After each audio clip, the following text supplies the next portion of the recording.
Precisamos agora tratar da questão de melhoria do relacionamento interpessoal.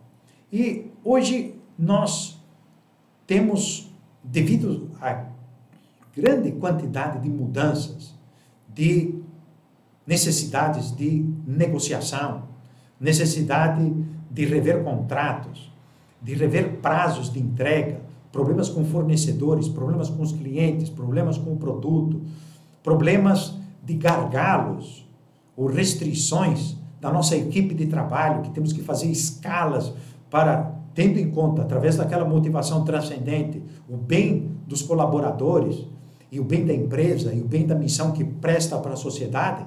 Então é preciso ter a cultura do cuidado. E o cuidado humano, ela precisa ser empresas e nós temos que ter esse caráter de contribuição humana. Então aqui nós podemos falar de uma matriz que me parece muito interessante. Na horizontal, nós falamos do diálogo entre pessoas, entre empresas, no plano racional. O plano racional significa a argumentação, em que há um modo de enxergar uma visão ou uma opinião sobre determinado tipo de atividade, sobre um contrato, por exemplo, em que as perspectivas de um lado e de outro podem ser convergentes, então um está de acordo, o outro está de acordo, converge para um ponto, e há, no caso, a unidade, há uma comunhão de ideias em relação à solução para o ajuste daquele contrato.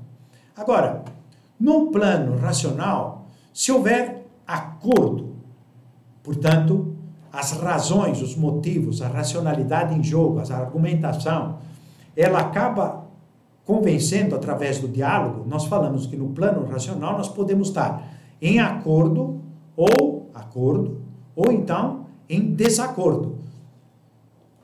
Os argumentos não batem, a pessoa não enxerga aquele posicionamento, não satisfaz.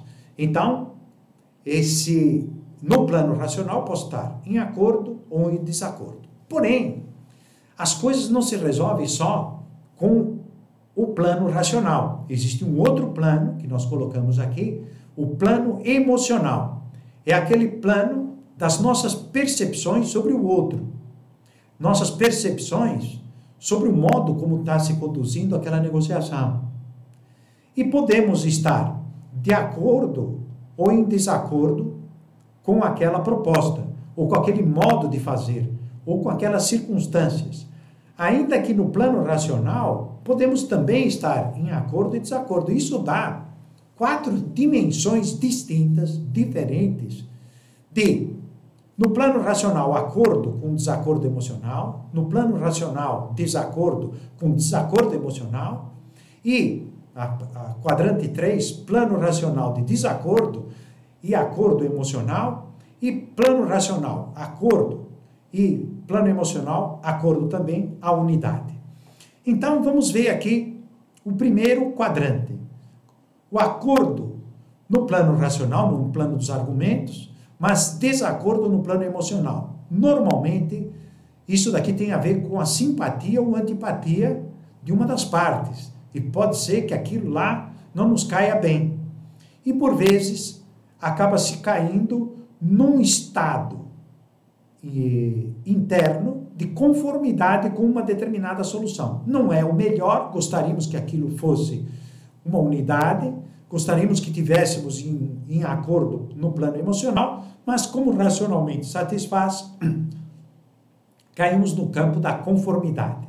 O campo 2 é o desacordo, é a pior situação possível, é esse desacordo permanente, e as pessoas, tanto no plano racional, na argumentação, não chegam a um acordo, e no plano emocional, porque há estresse, porque emocionalmente já há um impacto ou feridas emocionais, acaba se gerando o confronto. Nós devemos aspirar, sempre que possível, sair da conformidade ou sair do confronto para uma posição de divergência. A posição de divergência está próxima de uma solução unitária, uma solução de consenso. A divergência não é ruim. Veja aqui que é a divergência.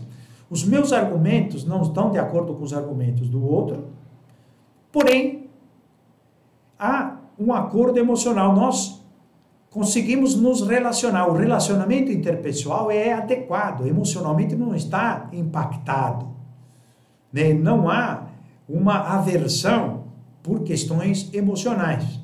Então, a divergência pode ser um passo super interessante para chegarmos à unidade, que é diferente de uniformidade. As pessoas não têm que pensar de forma igual. Uma pessoa pensa de um jeito, uma pessoa pensa do outro jeito, procuram emocionalmente se equilibrar. E qual é a melhor forma de nós chegarmos a aspectos de divergência, depois de entendimento, para chegar a um consenso ou uma unidade de solução? A palavra-chave nesse momento atual é a empatia, que é a capacidade de se colocar no lado do outro, entender as formas de pensar e entender também que naquela situação aquela pessoa passa por um sofrimento psicológico e que afeta o plano emocional. Essa capacidade de se colocar tanto no aspecto racional como no plano emocional do que está percebendo a outra pessoa, o que está padecendo, o que está sentindo, ou como estão as suas emoções, ou como está a sua cognição, exige da nossa parte a gestão de conflitos. E a pergunta-chave sai dessa seguinte afirmação: eu penso de forma diferente, pensamos de forma diferente, estamos até em desacordo. Então, mas nós procuramos nos preparar para ter empatia. Quando nós saímos numa posição fixa do nosso plano racional, de opiniões, de certezas, e nós relativizamos um pouco aquilo, se é possível, então, perguntamos, puxa, eu gostaria de entender melhor o seu ponto de vista. Nos colocamos no lugar do outro. Não significa que nos rebaixamos. Queremos entender qual é a perspectiva daquela outra pessoa. Podemos conversar sobre isso e damos ouvido ao que as pessoas têm a dizer. Então aqui nós já temos uma competência-chave a desenvolver, que é a empatia, a capacidade de se colocar tanto no plano racional como no plano emocional, na perspectiva da outra pessoa. Se essa atividade se faz de forma recíproca, uma parte começa a fazer isso, com certeza a outra parte cederá e será capaz de estabelecer um diálogo, e é um diálogo produtivo. Quanto a isso, nós podemos falar também da necessidade de nós termos uma postura colaborativa nas nossas negociações e também nas relações com o cliente, na relação com o colaborador, na nossa relação com os fornecedores, que são as relações de ganha-ganha, que as duas partes de uma atividade ganhem, isso de ganhos recíprocos. Então, nós temos a mesma metodologia de uma grade de colunas e linhas, 2 linhas e 2 colunas, e nós vemos aqui, se somos o indivíduo A, nós podemos perder com aquela conversa, com aquela transação, com aquela negociação, ou podemos ganhar. Ou a outra pessoa pode perder ou ganhar. Vamos ver a combinação no quadrante 1. É a quadrante que eu resolvi perder, ceder. Perde uma parte, então eu resolvi perder para que o outro ganhasse. Aqui houve uma concessão. Por quê? Porque nos pareceu importante naquele momento, pela dificuldade que está passando aquele cliente, por aquela dificuldade que passa um fornecedor, eu cedo numa parte por um interesse que mais para frente eu possa, em outras operações, em outros momentos de relacionamento, poder ganhar, estabelecer um ganha-ganha. A ideia é ambas as partes se sentirem satisfeitas ou colaborem numa mesma solução. Seria o quadrante número 4. Temos que fugir dessa situação número 2, que é a mais perniciosa, em que as duas partes perdem e acabam se prejudicando no conjunto, e se prejudica a sociedade, né? Porque é uma perda total. Evitar ou fugir dessas situações do perde-perde. Então, seria, por exemplo, quando alguma situação de erro em algum projeto leva a prejuízos da outra parte. Então, nós temos que saber reconhecer os nossos erros. E, por vezes, nós temos que saber perder para que o outro ganhe e para que continue uma relação. Fugir dessa daí do que ter um contencioso em relação a uma determinada questão que não chegamos em acordo. O ganha-perde é a competição. O ganha-perde, em certos limites, pode ser interessante, mas não é a melhor situação, porque a competição tende a ser uma competição predatória. Se a competição colocássemos num ganha-ganha, que as duas partes ganham, que são de resultados bons para ambas as partes, há uma sustentabilidade do relacionamento e dos negócios. Então, a solução colaborativa é a melhor. E evitarmos esses outros quadros. Mas, algumas vezes, podemos optar por essa questão número 1, perde e ganha, e, se possível, ganhar. Ganhar em termos de resultados recíprocos para todas as partes. Aqui nós colocamos a modo de resumo, ganhar, ganhar, colaborar, que é uma atividade super importante para nós, e especialmente, então, em momentos em que estamos quase que num clima de maior sofrimento externo, maior contenção dos negócios, perdas por todas as partes. Então, é preciso ganhar essa maior empatia, e o ganha-ganha é super importante, que nós devemos colaborar com os nossos fornecedores, colaboradores, clientes.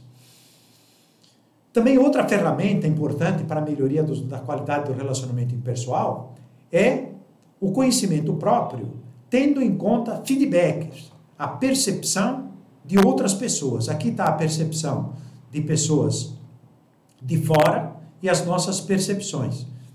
Coisas do nosso atuar, dos valores ou das nossas entregas, aquilo que as pessoas conhecem e que desconhecem. E aqui eu mesmo, que eu conheço das minhas competências ou das minhas incompetências, das minhas dificuldades ou das minhas limitações, e eu desconheço. Há uma zona inconsciente que as pessoas que estão perto de nós desconhecem, e também eu desconheço, a zona inconsciente.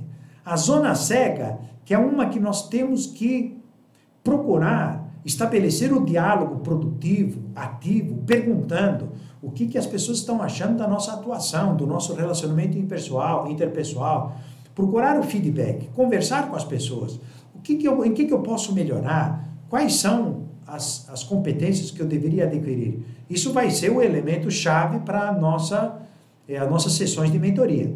Nós necessitamos do feedback para sair da zona cega e partir para uma zona aberta, em que as pessoas conhecem e nós conhecemos. Jogo claro, né? As nossas qualidades, os nossos defeitos, limitações, gaps e áreas que nós temos que crescer. Então, a zona aberta é aquela que nós temos que procurar aumentar. Aumentar com iniciativa, com proatividade, perguntando, esclarecendo, fazendo autoavaliação, checando com os nossos mentores, com sessões de coach.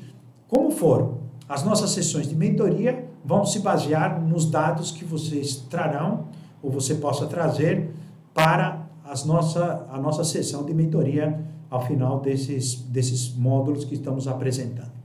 Então, isso se chama Janela de Johari, é a composição de dois pesquisadores que desenvolveram essa abordagem da Janela de Johari.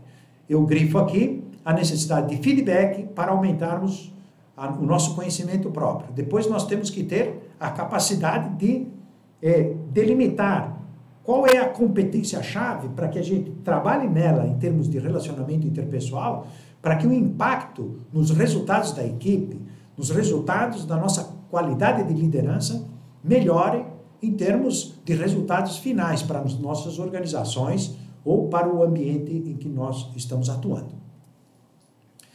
Quais são os tipos possíveis de treinamento ou capacitação ou de coaching ou de aconselhamento que podemos ter junto da tarefa de trabalho?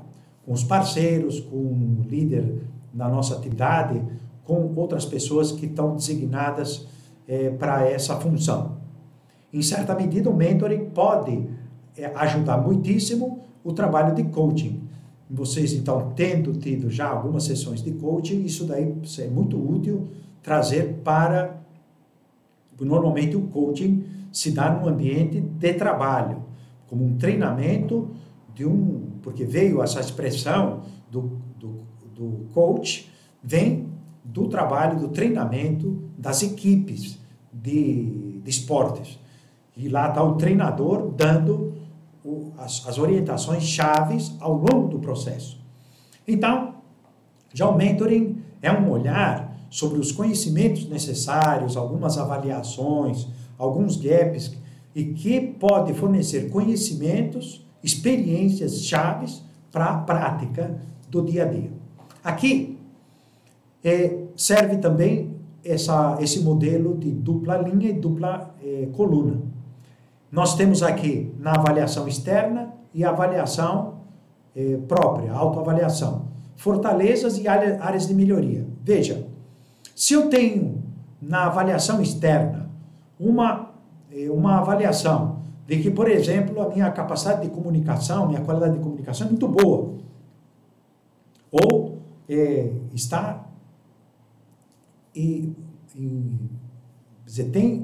uma das forças, aí chamamos de fortalezas nossas. Por outro lado, nós, pessoalmente, na nossa autoavaliação, ainda a vemos como área de melhoria. Então, nós vamos reforçar nossos critérios de esforço, de melhoria, vamos tratar disso nas sessões de coaching, ou isso daqui fará parte dessa conversa de feedback. Super importante. Isso valerá também para o mentoring. Se nós, na avaliação externa, vemos como uma área de melhoria, por exemplo, a gestão do tempo, e vemos também que nós temos que trabalhar essa questão da gestão do tempo, e a gestão do tempo está, sobretudo, na hierarquia, hierarquizar quais são aquelas atividades que produzem o maior resultado, maior eficácia de conjunto. Não só eficiente, mas o conjunto, eficiência com eficácia. O processo é eficiente e o resultado é atingido, os objetivos são atingidos. Então, é o coaching de apoio que nós chamamos coaching de apoio. E aqui, área de melhoria na avaliação externa, e nós achamos que somos super capazes ali. Então, aqui, isso daqui normalmente é mais difícil, é um coaching. Nós temos que ter feedback e temos que ter essa qualidade, a humildade para receber, ouvir, porque às vezes nós somos parte tão envolvida, tão interessada, que achamos que aquilo faz parte das nossas qualidades habituais. E por fim, quando as duas áreas são de fortaleza, a sequência tanto do coaching como do mentoring é de excelência. Então, vamos utilizar as mesmas nomenclaturas, um mentoring de reforço, mentoring de apoio, de choque e de excelência. Isso precisa ser bem analisado, estudado. Então, em cada um desses módulos, nós estamos fazendo o nosso roteiro de competências, nós temos indicadores bem concretos através dos questionários, onde estão os pontos fortes, onde estão os pontos fracos. Isso nós temos que trazer para as nossas